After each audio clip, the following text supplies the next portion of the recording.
para sa inyo, Aries. Ayan, transformation talaga yung sinabi ko sa inyo, guys. Meron talaga mga magaganda transformation sa buhay nyo. You are experiencing enormous change right now, which brings you great blessings, mga kapiksi, no? So, itong mga magagandang changes na to, talaga magdadala yan ng mga blessings, hindi lang blessings, guys. Magdadala din yan ng swerte sa inyo, and magdadala yan ng maganda at tagumpay sa buhay nyo, mga kapiksi. So, again, no, tiyagain nyo lang, guys. Huwag talaga kayong susuko, and ipagkakalob din sa inyo ng universe yung mga bagay na deserve nyo sa buhay.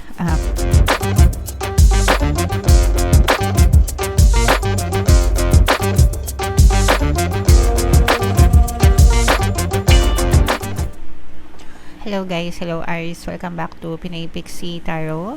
Ang pamagat ng episode natin for tonight is New Moon Kapalaran para ngayong March to April para sa Aries, Sun, Moon, Rising, Sign, and Venus. Yung new moon natin, guys, ngayong March ay sa March 29. Tapos yung next na new moon naman natin, mga kapiksi, ay sa April 27, guys. So, ang reading na to ay para sa period na yan. And ito yung ating moon message, guys, no? Unahin natin ito. Step out of your comfort zone. So, napakaganda nitong message na to, guys. Pagdating naman sa comfort zone, guys, depende of course yan sa preference nyo. Kaya siya tinawag ng comfort zone kasi komportable kayo doon, okay? Pero, kung naghahangad kayo, and that's fine, walang masama sa nasa loob ng comfort zone. But, kung gusto nyo maghanap ng more opportunities, more experience, more paglago, pag-unlad, pag-asenso ng buhay nyo, you really need to step out of your comfort zone. Mostly, nasa labas ng comfort zone yan, guys. Kagaya nga nung pag in-explain ko sa inyo ito, imagine niyo na yung comfort zone nyo is parang fish pond, no? Parang fish pond o kaya aquarium. Kung ano lang yung mga resources na available dun sa aquarium or sa fish pond, yun lang yung pwede nyo ma-experience sa reality nyo, sa buhay nyo. Pero, pag lumabas kayo ng comfort zone, it's like getting out to the ocean, mga kapiksi, papunta kayo sa dagat, di ba? Eh, yung dagat, unlimited yun, napakalaki nun. Walang katapusan, di ba? Napakalaki, napakalawak. So, ibig sabihin, pwede kang maka-experience ng unlimited na experiences, unlimited, makakilala ng unlimited na tao, unlimited din yung mga resources na ma-acquire mo sa buhay. Kumbaga, sky is the limit, na walang limitation. So, yun yung difference, mga kapiksi. Kaya kung gusto nyo mas lalong umunlad, umasenso, you are being encouraged na lumabas ng comfort zone. Pero again, kung komportable naman kayo sa buhay nyo, and that's okay. Syempre, decision nyo yan, okay? Alright. Attune to the moon, guys. I know I'm headed in the right direction. So, i-comment nyo yan sa baba, mga kapiksi. I know I'm headed in the right direction. Palagi kayong ginagabayan, mga kapiksi, ni Divine Universe at ng inyong mga spirit guides para hindi kayo maligaw ng landas. Additional meanings for this card: you're headed for something which feels like destiny, no? Sa iba, baka meron kayong mga urge na gawin ito, gawin ayan, no? Na parang feeling mo, dati hindi mo naman gusto, pero ngayon, parang gusto mo na siyang gawin. So, it might be your destiny. That's why, tinatawag ka para gawin yan, no? Baka yan talaga yung destiny para sa inyo. You need to face a fear and get over it, na guys, yung mga takot, yung mga duda. And palagi ko yan sinasabi sa inyo, no? Favorite kong quotation is yung galing dun sa book ng Dune, mga kapiksi. Sabi doon, I must not fear. Fear is the mind killer. It's a little death that brings obliteration. So, yung mga takot natin sa buhay, mga kapiksi, at saka yung mga duda natin sa sarili natin, yun yung pumapatay ng mga ambisyon natin, no? So, kung ayaw nyo na masira yung mga buhay nyo, get over your fears, mga kapiksi, no? Hindi yan nag-exist unless tanggapin nyo yung mga fear na yan, okay? Time to stop obsessing about someone or something. Huwag kayong ma-obsess, guys, dun sa mga desires nyo. Just let it be, mga kapiksi, and send it out to the universe, and it will be given to you, guys. in the divine timing, mga kapiksi. Alright? Stand on your own 2 feet. Matuto kayong tumayo sa mga sarili nyong mga paa. Guys, napakasarap maging independent. Okay? You've got this, guys. Kayang-kaya mo yan. Kung kaya ng iba, kayang-kaya mo rin, mga kapiksi.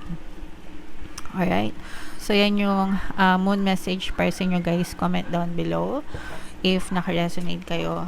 Tingnan natin yung ganap sa inyo. Shuffle ko to, guys. Habang sinashuffle ko to, panoorin nyo muna yung video natin regarding sa ating paano mag-manifest ng abundance video course. Kapiksi, sawa ka na ba sa mga struggles at hirap sa buhay mo? Masipag ka ba at masikap sa buhay ngunit hindi ka pa rin umaasenso? Ilang beses ka na bang nag-attempt mag-negosyo at mag-invest pero palagi ka pa rin nalulugi? Sa pagkakataon na ito ay maaaring may subconscious beliefs ka na nagiging balakid sa iyong pag-unlad at pagyaman. Introducing, paano mag-manifest ng abundance video course. Dito ay matututunan mong ma-overcome ang mga balakid mo para tuluyan ka ng umunlad, umasenso, sumagana, maging matagumpay, successful at maswerte sa iyong kabuhayan, pera, trabaho, negosyo, salapi at kaperahan ng bonggang-bongga. Dali, mag-send na ng email sa pinoypixitarot@gmail.com at simulan na ang iyong pagyaman ngayon. Alright, so sa lahat ng gusto mag-avail ng course, guys, naka-flash sa screen nyo. Una, meron tayong paano mag-manifest ng abundance video course. Meron din tayong paano mawala ang third party at magkaroon ng harmonious na relationship. And meron din tayong email coaching, manifest your desires using the law of attraction. So sa mga interesado, mga kapiksi, mag-send lang kayo ng email sa pinoypixitarot@gmail.com. So, Aries, guys, kayo ay represent ng Queen of Wands. Ito yung ating moon energy, mga kapiksi. Meron ditong presence ng water sign, Cancer, Pisces, Scorpio. For some of you, maaaring may water element kayo sa inyong natal chart, or you may be dealing with another water sign, mga kapiksi. Dito, nakikita natin na may mga magagandang changes and pagbabago sa inyo. Kasi yung iba sa inyo, guys, na may problema sa pera, no? Pwedeng kinakapos kayo sa pera, nagkakaroon kayo ng financial troubles or financial constraints, mga kapiksi. Pero may mga magagandang kontrata na dadating sa inyo, makakabenta. Yung iba sa inyo, kung nagbebenta kayo, nasa sales kayo, mga kapiksi, nag-aahente ng kung ano-ano, guys, maaari kayong makabenta. And maaari kayong makatanggap ng mga commission, mga kapiksi, na pwedeng maging solusyon sa inyong money problems ngayong season na to, mga kapiksi. For some of you naman, kung meron kayong mga kontrata na nilalakad, like yung mga job offer, mga negotiation, kung meron kayong mga ina-applyan ng mga trabaho, mga kapiksi, pwede kayong magkaroon ng regular source of income, especially sa mga kapiksi natin na walang regular na pinagkakakitaan, no? Parang magkakaroon kayo ng regular source of income as of now, mga kapiksi, and maaari itong magdala ng magandang pagbabago para masolusyonan yung mga problema nyo sa pera, guys. So you just have to persist, guys. Magtiyaga lang, no? Kasi pag nag-a-apply kayo ng trabaho, hindi naman yan agad-agad na tatawagan kayo. Minsan may mga candidates din kasi, 'di ba? Hindi lang naman ikaw yung isang nag-a-apply doon. You have to understand na marami kayong nagsasend ng application, mga kapiksi. So dasalan nyo lang, guys, no? And tiyagain nyo, no, hanggang sa talagang dumating yung para sa inyo, mga kapiksi. And hindi naman kayo masyadong namomroblema. Kahit may mga financial problems kayo, guys, hindi kayo masyadong naghihirap kasi maraming taong tumutulong sa inyo, especially pagdating sa kaperahan. So pwedeng may mga nagbibigay ng tulong, literal, na parang financial aid. Yung iba pwedeng may paayuda na kukuha sa gobyerno or kung ano man. Tsaka yung iba sa inyo, guys, parang gumagawa din naman kayo ng paraan, kahit yung mga extra income, nagtitinda ng ganito, naglalako ng ganyan. So hindi rin naman kayo tatamad-tamad, mga kapiksi. So you're also helping yourself and tinutulungan din kayo ng ibang tao. Pero syempre, iba pa rin talaga pagka meron kayong regular source of income. So yun yung nakikita natin na tinatrabaho ng iba sa inyo, yung pagkakaroon ng regular source of income. And dadating din yan sa inyo, guys. One of these days, magkakaroon kayo ng regular source of income. Okay? So i-mind-mind nyo na yan, guys. Itong mga magagandang changes na to, mga regular source of income. Yan, i-mind-mind nyo na yan, guys, sa comment section, mga kapiksi. Okay? What else, guys? Ito, mga blessings ito, guys, no? So, dadating din yung mga blessings sa inyo. Ayan, no? Ito pinagsama. blessings na, swerte pa, no? So, wag nyo na itong pakawalan, mga kapiksi. So, dadating din yung mga blessings at swerte sa inyo, at saka tagumpay. Grabe ito guys. So magtatagumpay kayo. Ibig sabihin nito guys, mapagtatagumpayan nyo itong mga money problems na meron kayo right now. So sa mga kapiksi natin na naman problema sa pera guys, huwag kayong masyadong mag-worry kasi mapagtatagumpayan nyo ito. Ibig sabihin, mariresolve, no? Magiging successful din magiging successful kayo para masolusyonan itong mga money problems na to, and itong mga blessings at swerte. Kumbaga magsisimula ng gumanda yung takbo ng swerte sa buhay nyo kasi nga, yung iba sa inyo nagkakaroon na ng regular source of income, mga kapiksi, and parang feeling nyo nahahatak nyo na yung mga swerte, nahahatak nyo na yung blessings kasi nga meron na kayong mga regular na pagkakakitaan guys, okay?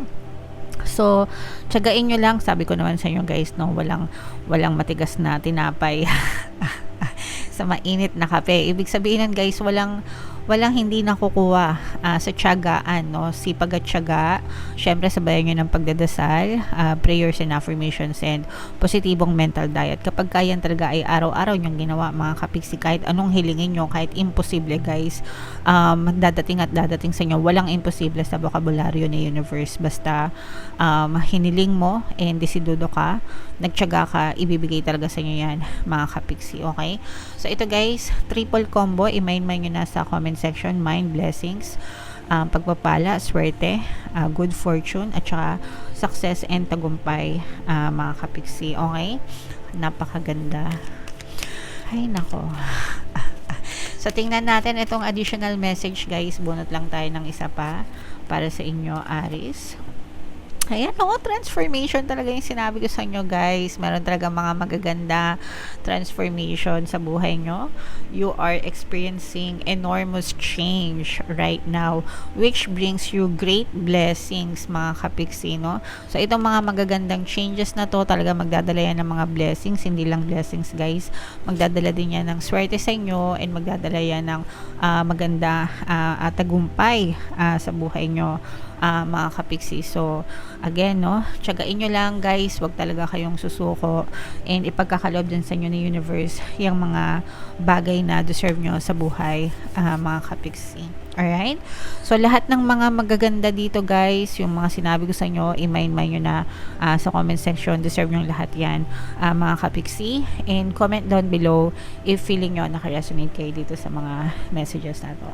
For more tarot readings guys, ito yung playlist nyo. Ito naman yung ating success stories ng paano mag-manifest ng abundance video course. Click here to subscribe guys. Ito yung ating mga pampaswerte subliminals. Thank you for liking, sharing, and subscribing. See you next time. I love you all, mga kapiksi. Have a nice day. Bye-bye.